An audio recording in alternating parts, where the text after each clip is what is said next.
Hi friends, எல்லாரும் எப்படி இருக்கீங்க? நல்லா இருக்கீங்களா?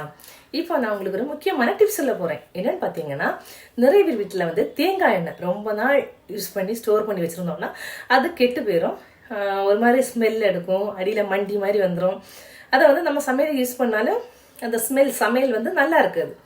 ஓகேவா? அப்படி நம்ம அந்த தேங்காய் எண்ணெயை 1 year வரை கெட்டு போகாமல் ஸ்டோர் பண்ணுறதுக்கு நான் ஒரு முக்கியமான டிப்ஸ் சொல்கிறேன், கேளுங்க. அது என்னன்னு பார்த்தீங்கன்னா, நீங்கள் இப்போ ஒரு கேனில் ஒரு 5 லிட்டரு இல்லைன்னா 10 லிட்டரு தேங்காய் எண்ணெய் ஸ்டோர் பண்ணி வைக்கிறீங்கன்னா அதுக்கு இந்த அளவுக்கு பெப்பர் இருக்குல்ல, முழு பெப்பர், அதையும் அந்த கேனுக்குள்ளாடி போட்டு அதே அளவுக்கு கல்லுப்பு இருக்குல்ல, அதையும் போட்டு மூடி வச்சுக்கோங்க. நீங்கள் ரெகுலராக உங்களுக்கு எவ்வளோ தேவையோ மாதம் உங்களுக்கு எவ்வளோ தேவையோ அதுலேருந்து எடுத்து யூஸ் பண்ணிகிட்டே வாங்க. ஆனால் நீங்கள் அந்த கேனில் ஸ்டோர் பண்ணுற அன்னைக்கு எவ்வளோ ஃப்ரெஷ்ஷாக இருந்தோ அதே மாதிரி நீங்கள் 1 year கழிச்சு பார்த்தாலும் அந்த எண்ணெய் அவ்வளோ ஃப்ரெஷ்ஷாக இருக்குங்க.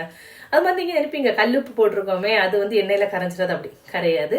நீங்கள் லாஸ்ட்டில் முடிஞ்ச அந்த கேனில் லாஸ்ட்டு பார்க்குறப்ப அந்த கல்லுப்பு அப்படி முழுசாக அப்படியே இருக்கும். ஓகேவா? அதனால் தேங்காய் எண்ணெய் சீக்கிரம் கெட்டு போகாது. என்னோட டிப்ஸ் உங்களுக்கு பிடிச்சிருக்குன்னா என்னோட சேனலை லைக் பண்ணி ஷேர் பண்ணி சப்போர்ட் பண்ணுங்கள் ஃப்ரெண்ட்ஸ். தேங்க்யூ.